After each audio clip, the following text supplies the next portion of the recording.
سخاوت ایک پسندیدہ خلق اور غرور بے وقوفی اور کمینگی ہے۔ علم ایک بے بہا خزانہ ہے اور خدا تعالیٰ کی عبادت بڑی کامیابی ہے۔ قناعت سے عزت حاصل ہوتی ہے۔ دین کی پابندی خوشی کا سبب ہے۔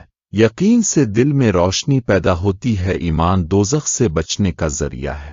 مطلب کا پانا تسلی خاطر کا باعث ہے اور اس کا نہ پانا غموں کا سبب ہے۔ نہ پاناموں کا قرض بندگی ہے اور اس کا ادا کر دینا آزادی ہے۔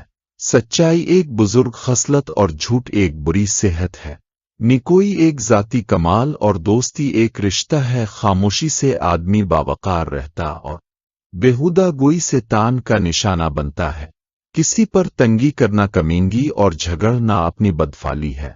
غور کا انجام کامیابی اور غفلت کا نتیجہ محرومی ہے۔ پرہیزگاری مشتبہ چیزوں سے پرہیز کرنے سے حاصل ہوتی ہے اور آدمی ڈھل مل یقین سے شک میں پڑا رہتا ہے۔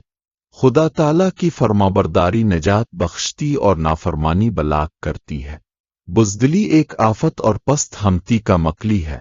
جس نے کام ٹھیک کیا اس کا بدلہ پائے گا اور جو غلطی میں پڑا وہ ناکام رہا۔ سچائی کامیابی کا سبب اور جھوٹ رسوائی کا باعث ہے۔ علم ہے عزت حاصل ہوتی ہے اور خدا تعالیٰ کی فرمانبرداری سب آفتوں سے بچاتی ہے۔ صبر کرنا عقلمندی کی نشانی ہے اور بےقراری سے نقصان کے سوا کچھ حاصل نہیں۔ بہادری زینت اور بزدلی عیب ہے۔ ٹھیک کام کرنے سے سلامتی، الٹا کرنے سے ملامت اور جلدی کرنے سے ندامت حاصل ہوتی ہے۔ وز پہلے سے بچ چکی ہے۔ حریص محروم رہتا ہے اور بخیل کی مذمت ہوتی۔ حاسد غم میں مبتلا اور ظالم ملامت کا مستحق ہوتا ہے۔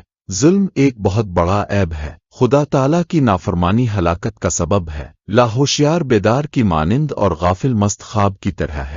محرومی یہ ہے کہ خدا کی طرف سے توفیق خیر نہ ہو۔ مال کا جمع ہو نہ غم میں پڑنا ہے۔ آدمی کی سب الفامنگی پوری ہونے والی نہیں۔ ہوشیار رہنے سے دل میں روشنی اور غفلت سے غرور پیدا ہوتا ہے۔ فریب دہی بڑا کمینہ پن اور دھوکہ کمینگی ہے۔ بخل کا انجام فقیری ہے۔ خیانت بڑی عبد شکنی اور عقائد میں شک رکھنا کفر ہے۔ نیک سلوک محبت کا سبب اور بخل اظہار عیب کا باعث ہے۔ عقلمندی لوگوں سے نزدیکی کا ذریعہ اور بے وقوفی دوری کا وسیلہ ہے۔